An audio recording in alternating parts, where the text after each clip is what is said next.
तफसीली जाति आदिवासी पूर्व सैनिक कृषि विकास उद्योग केंद्र के कर्मियों के इंतजार का पटाक्षेप हुआ। उनके लंबे समय से प्रतीक्षित सपने साकार हो गए हैं। उक्त दावा पश्चिमी मेदिनीपुर के बेलदा में एक संवाददाता सम्मेलन में किया गया।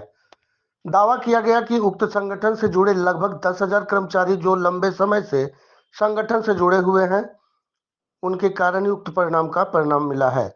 बताया गया कि संस्था के सचिव सोमेन कोले ने जिस प्रकार सभी के साथ मिलकर कार्य को पूरा किया, वह दुर्लभ से दुर्लभ है। नतीजा यह हुआ कि मार्च 2024 से सभी नियमों का पालन करते हुए कम से कम कुछ लोगों को इसका लाभ मिलना शुरू हो गया है और धीरे धीरे इसकी गति भी बढ़ती गई। जो भी हुआ वह पदाधिकारियों एवं आयोजकों के संयुक्त प्रयास से यह संभव हो सका है।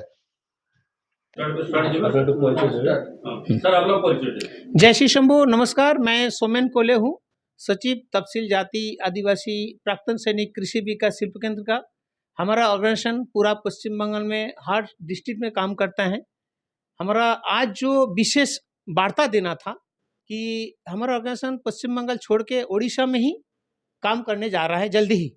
वो हम जो अभी तक जो हमने डिसीजन लेके रखा है कि कम से कम इस महीना का एंड तक उड़ीसा स्टेट में हमारा ऑर्गेनाइजेशन काम करना शुरू करेगा। उसके तहत पे एक ऑफिस इनॉग्रेशन होगा, स्टेट ऑफिस। और आज का जो मुद्दा है, जिस मुद्दे लेके ऑर्गेनाइजेशन के हिसाब से आप लोग को हम बुलाए हैं, वो दो टॉपिक्स है।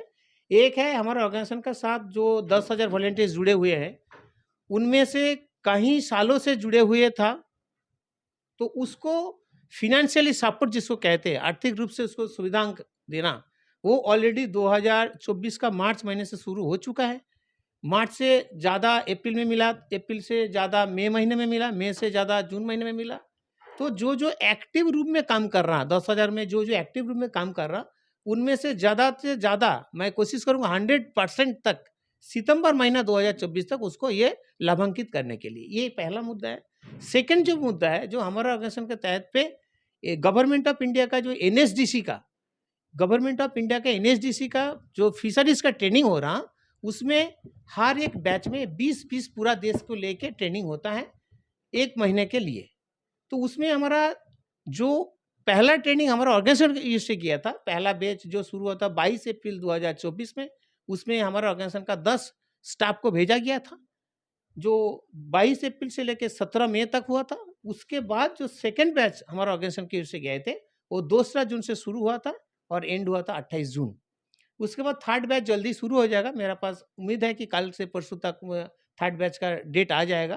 तो ये जो ट्रेनिंग किया है, इस जो ट्रेनिंग किया है, इसके तहत पे गवर्नमेंट ऑफ इंडिया का जो PMMSY है, प्रधानमंत्री मत्स्य समुदाय योजना, इसके तहत पे गवर्नमेंट का जो भी सुविधाएं है वो हमारा ऑर्गेनाइजेशन का लाभान्वित होगा।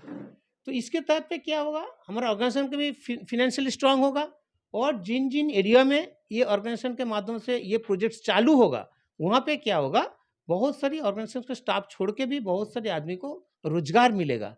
जो गवर्नमेंट ऑफ इंडिया, चाहे गवर्नमेंट ऑफ उड़ीसा, चाहे गवर्नमेंट ऑफ वेस्ट बंगाल, सबका यही लक्ष्य है कि कम से कम ज़्यादा से ज़्यादा कर्म संस्थान के ओर से चलो। यही दो मुद्दे लेके आज ये हमारा था। हमारा ऑर्गेनाइजेशन जो काम करता है वो एक है एग्रीकल्चर के ऊपर, एक है लैग कल्टीवेशन के ऊपर जिसको लाह बोलता है, इसके बाद फिशरीज के ऊपर होता है, इसके बाद हमारा बी फार्मिंग के ऊपर होता है, डेयरी गोटारी है। और हाल ही में एक प्रोजेक्ट जो हमारा ऑर्गेनाइजेशन के माध्यम से लॉन्च किया है, जो देश में, मैं ये बोलना इसीलिए चाहता हूँ कि देश में ये लागू हुआ नहीं, NBT नैनो बबल टेक्नोलॉजी के माध्यम से, जो क्रैब के ऊपर होगा, उसके बाद सिंगी मछली के ऊपर होगा और ईल फिश के ऊपर होगा। यही हमारा मुद्दा था।